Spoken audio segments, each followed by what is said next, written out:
پرون چې حریم شاه د مولانا فضل الرحمن صاحب خلاف کم بیان ورکړو چې زب سبا 11 بجې د مولانا فضل الرحمن صاحب خلاف یو ویډیو جاری کوم او داغه چې کم کرتوتونه دي ابره پاکستان عوام لخم تاسو له سړي لخکاری هم جی د ټویټر ما راډول دي چونکه هغه ویډیو هغه اوس په خپل اکاونټ باندې جاری کړه داغه تاسو لخکاری چې بلو ټیک ور سره هم د داغه ویریفاید اکاونټ ته مطلب فیک اکاونټ نه دی او ویډیو جاری کړی دا ور سره لیکلي هم دي که چیرې زه دروغ وایم نو مولانا صاحب د پما باندې مقدمه درج کی کچری زه دروغ وایم چیلنج هم ورکړی د ویډیو د سره شریک کوم ټونه پیله د پرونه ټویټ وګورئ 19 غنټې مخکې هغه ټویټ کړي ورسره لیکلي دي مولانا فضل الرحمن के लिए कल सुबह 11 बजे अहम वीडियो पैगाम जारी करूंगी वक्त आ गया पाकिस्तानी अवाम इस डोंगी अयाश मौलाना के भी करतूत जान ले اوس مولانا صاحب چې په دې ویډیو کې دا ویډیو لګاو غوړي چې بیا خپل خبرې کوي بره وسره لیکلي دي مولانا فضل الرحمن نے ایک بار پھر قطر میں ایجنٹ سے فرمائش کی کہ انہیں شیمیل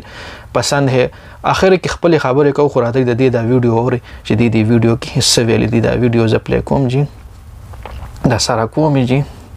मैं कतर गई हुई थी कतर से जब मैं वापस आ रही थी तो मौलाना फजल रहमान के मैंने कुछ चीज़ें देख ली थी और मैंने अपनी आंखों से देखी ठीक है मुझे शर्म आई कि मौलाना होते हुए इस तरह की वीडियो देखा मैंने वीडियो बनाया ठीक है कतर से मौलाना फजल रहमान यहाँ पे कतर में एक दफ़ा आए तो यहाँ पे किसी से उन्होंने फरमाइश की कि मुझे फीमेल पसंद है मेरे लिए होनी चाहिए कुछ लोग भी सुनाए कि आप सबके साथ पंगा लो मौलाना के साथ पंगा न लो आपको उड़ाते मौलाना ने आके दीन का तमाशा बनाए हुए अल्लाह ताला ने इसीलिए इसके मुंह पे फटकारते रहे वीडियो कोई डिलीट भी नहीं किया वो उन्होंने कितना मुझे कहा कि खदा वीडियो दे मख के हम मतलब वीडियो दे मख के हम खपल पेज باندې या خپل ټویټر یا فیسبوک باندې اپلوډ کړي و دا له اوس دوباره اپلوډ کا خو تاسو دی ویډیو سره بر د لیکلو ګورئ چې دی ور سره سلی کلی دي دا ډومبنه ټکی زنه يم چون کې مولانا فضل الرحمن صاحب مولانا دی جی نو فضل الرحمن نے ایک بار پھر قطر میں ایجنٹ سے فرمائش کی کہ انہیں شیمیل پسند ہے ان کے لیے شیمیل ارینج ہونی چاہیے اگر یہ جھوٹ ہے تو مولانا تردید کرے اور میرے خلاف مقدمہ درج کرے نو دیز کی مولانا فضل الرحمن صاحب له کچری زما دا ویډیو اور رسید نو زول دا پیغام ورکوم چون کې دستا پاک لمن باندې چې داسې تور داغ لګي نو تعالی پکار دی مولانا صاحب چې داسې خلکو خلاف ته یو سټریک اکشن واخلي کچری دا دروغ کی نو ته ثابته کا پدې باندې د خپل عزت کیس وکا چې دې زما عزت چې کوم دی په سوشل میډیا باندې پبلک کې مطلب زما په داسې قسم خبره کړې دی کې حقیقت نشته یا فلانه یا نه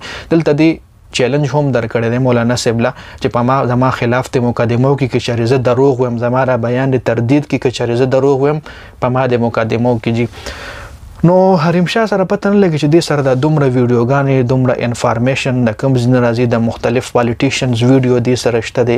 ډیر مطلب ډیر ویډیوز د ډیرو خلکو سره شته او مولانا فضل الرحمن سے پرون چیلنج کړو چون کې ما وی د ټویټ کې د شي دا یو قسم د دروغ خو چون کې د حقیقت راوته یو زړه ویډیو خپل هم په دې ویډیو کې شامل کړي چون کې تاسو کته پرونه چې کوم ټویټ شوی هغه هم دا دی 19 غنټې مخکې چون کې د خپل ریل اکاونټ ته حریم شاه دا وګوره بلو ټیک ور سره هم شته دی مطلب څه فیک اکاونټ نه چې یو بل